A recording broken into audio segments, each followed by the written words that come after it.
I'm Damien Gale, an environment correspondent at The Guardian. I'm just in Westminster now. I just wondered where the action was. I heard 4 I've covered the climate crisis extensively.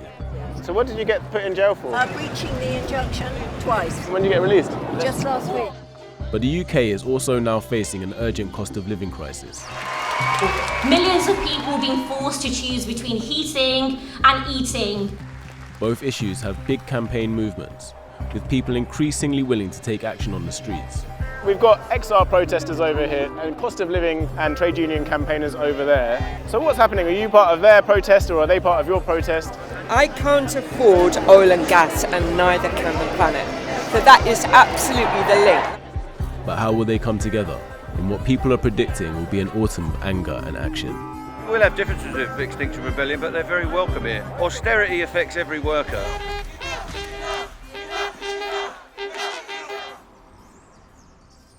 We wanted to start this journey by meeting some of the people most affected by austerity.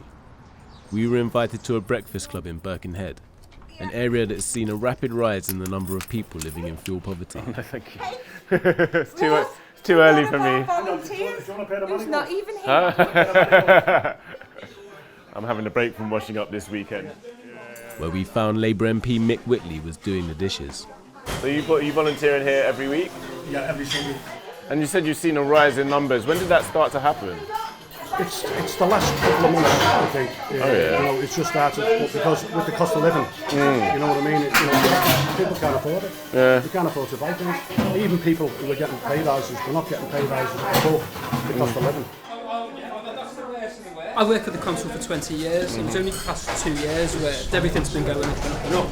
We've been on the pay freeze for the past 10 years.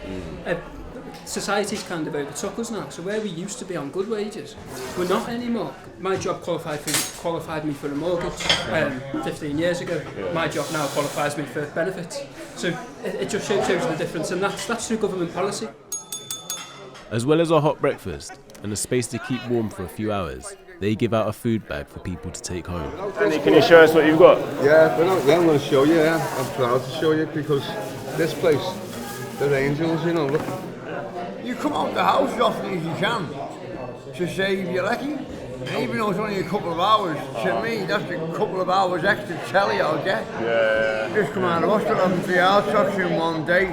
3 heart attacks in one day, and you've had to come back to a flat that you can't heat. Yeah. And I go to the neighbours for the bath, and they can't heat the water. So have things become more difficult for you recently? Yeah. What kinds of things have become more difficult? Getting a flat, I struggle. Even mentally, I struggle.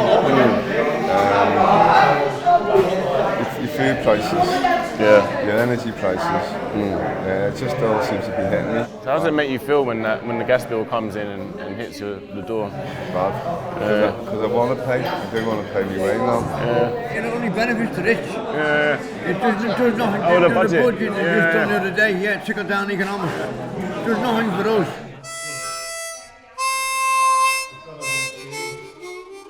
As the breakfast service wraps up, the volunteers pack up supplies to take to the Liverpool dockers, who are on a 2-week strike over pay nearby.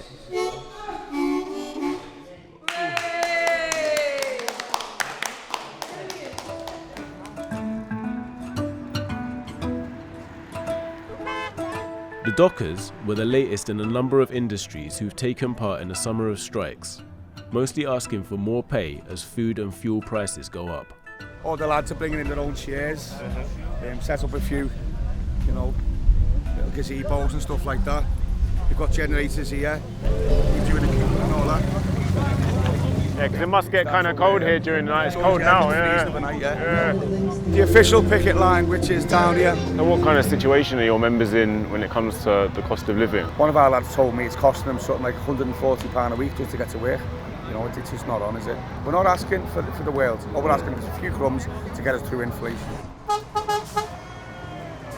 Do you think that understanding is cutting through finally with the wider public, that actually there's something deeply unfair going on? The general public, needs to start standing up now and saying enough is enough. You know what I mean? Casualise everything again, privatise everything again. And then what way's it going to go? And this is the time to do it. And the Tories might change all the laws around picketing and striking now. On the picket lines, they are using the words "enough is enough." That is also the name of a new campaign which is building off the energy of industrial disputes to demand the government taxes the rich and slashes energy bills. I think this country is ready for a change. If the working class is united across all its aspects, we will force those politicians to come back to our values. And if we can do that, along with the new elements that we've got to bring into our movement, the climate campaigners. Its star performers are RMT head Mick Lynch and the MP for Coventry South, Zara Sultana. Stands up for us in communities, stands up for us on the picket line. Please give a massive, massive welcome to the brilliant Zara Sultana MP. Liverpool, it's so good to be back. I was literally here like 2 weeks ago and I can't get enough. Millions of people being forced to choose between heating and eating. That's in the 6th largest economy in the world, where there isn't a shortage of wealth or resources. The problem is, the greedy fuckers that run this country have hoarded all of our wealth. I was struck that Mick mentioned climate activists as one of the many groups to engage, but it didn't feel like a central issue to Enough is Enough. So I wanted to ask Zara, who is also a champion for the Green movement, how she sees these two issues coming together. The climate doesn't really feature on Enough is Enough's list of demands. Why is it that climate doesn't appear? We know the climate emergency is the most threatening issue and the most worrying issue in terms of future generations. When we have policies like renationalising our utilities, it's about addressing the climate emergency as well, because there's no way that we can decarbonise at the scale we need to unless we take utilities and rail into public ownership. And while we're not using perhaps the language of the climate movement, it's not something that is separate. Do you think it's that traditional climate campaigning can be alienating to some people? There are people who are impacted by the climate emergency but don't see it in that way. So they will look at issues to do with their homes not being insulated, shoddy housing, all of these issues, but not see it through the lens of this is what we need to address, the issue of climate catastrophe. Some trade unions have been accused of being hostile to sustainable solutions, which they consider as threatening to their members' jobs and their terms. If we are going to have a just transition, it has to be worker-led, and the jobs that we are trying to create within a more greener, fairer economy also have to be unionised jobs that are highly skilled and well paid. And therefore you can't have a successful movement without workers feeling like they are involved and without trade unions feeling like they are respected and seen as equal partners. Climate activists of Just Stop Oil are quite hopeful of engaging in some non-violent civil disobedience. Do you see that those kind of tactics can ever be part of a cost of living campaign? Enough is Enough have already picked and decided what our strategy is, which is to engage and have mass broad support to bring people from the trade union movement, the labour movement, and you know, the political sphere, as well as ordinary working people. And we're asking people to do the actions that we want. Of course, people will do whatever they like, but it's not something that we would personally be endorsing. We're outside King's Cross Station, and today is supposed to be the day that the energy price cap is lifted. So we've got a national day of action from Enough is Enough. We've got pickets all around taking strike action, but at the same time over there, we've got the climate activists of Extinction Rebellion. Hoping to get a prize for the smallest banner. I think you might be the front runner. Okay, so I think this is the RMT picket. They're coming down the road. Oh, Mick Lynch is there at the front. Mick, I'm Damien from The Guardian. Oh, hey. How you doing, doing? Damien? Nice Good to to see meet you you. again, mate. Yeah, how you doing? Yeah, just wondering about how you're feeling about today. Well, the issue is common for everyone. The government is not prepared to assist us through taxing the rich. So industrial action and community action and social action has got to be the way forward. So we've got the climate protesters from Extinction Rebellion over there. How do you feel? Is there any synergy between your movement and what they're calling for? Everybody's got a different path to the same objective, which is to make a more equal world and a sustainable world. We'll have differences with Extinction Rebellion, but they're very welcome here.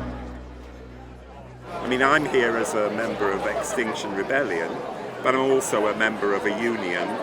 I'm also a pensioner. So obviously, you know, that all these issues for me personally come together. So the Enough is Enough campaign, they've got speakers who've articulated their demands, but they don't mention the climate crisis. I think it's true that unions have their own possibly narrower view for their membership.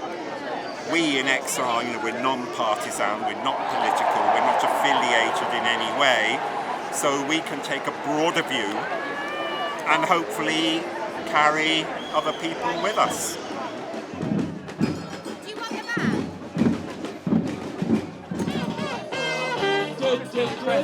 Postman Pat supports the Communication Workers Union. And make some noise as you welcome to the stage the RMT General Secretary Meg Lynch.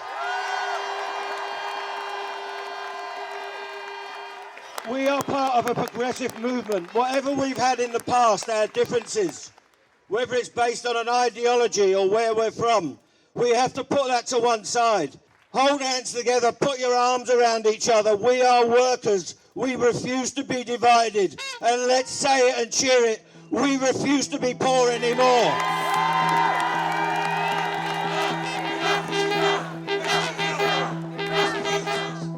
As the Enough is Enough rally wrapped up, we followed the climate protesters down to Westminster, where we were expecting to see some civil disobedience.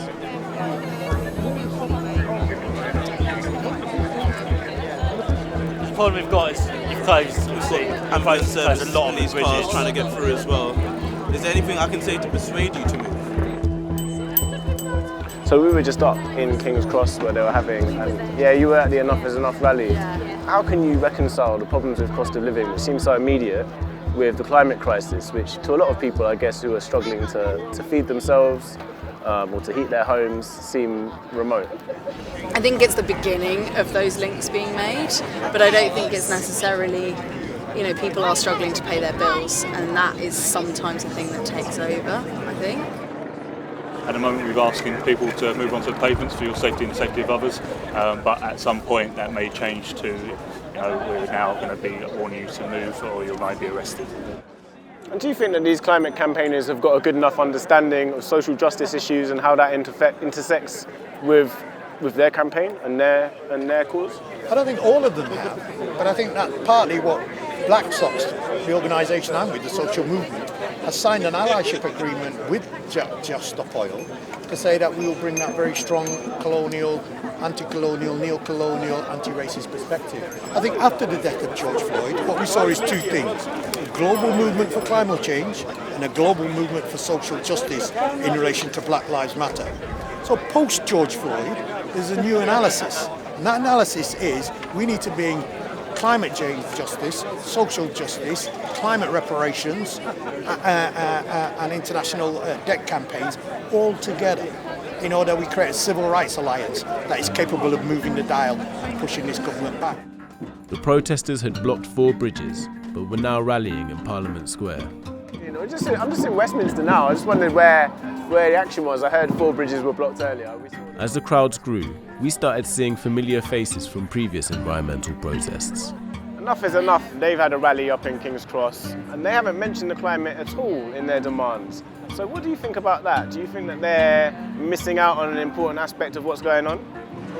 I think they are missing out on an important aspect, but also ordinary people of this country have a whole range of issues that are going on in their lives, and the climate crisis is just one of them. The root of it is all the same, and we should be in closer coalition. We should be together, and I hope we will in the future. I spoke to Zara Sultana earlier in the week in Liverpool, and how she was reluctant for people involved in that cost of living campaign to get involved in non-violent civil disobedience and direct action. You have to be ready to be arrested, and with that comes a lot of barriers and inequality in that system, and asking people to join into that is quite a big thing, and maybe that campaign doesn't want to do that. They want to work more through people taking action of their own kind. We should work together and not be against each other, because that's never going to get us anywhere. That's just politics, that's what they want, and actually I think their campaign is amazing. This day was just the beginning for Just Stop Oil, who continued with their street blockades in Westminster. with dozens of arrests. And the RMT and other unions were continuing with their strikes and campaigning with Enough is Enough. The campaign's green credentials got a boost when the Green Party became the first political party to officially endorse them. We've learned there are deep synergies really between the solutions needed for the cost of living campaigns or the cost of living crisis and the solutions needed to tackle the climate crisis. And that the two movements can find a way to meet in the middle, but they're just not there yet.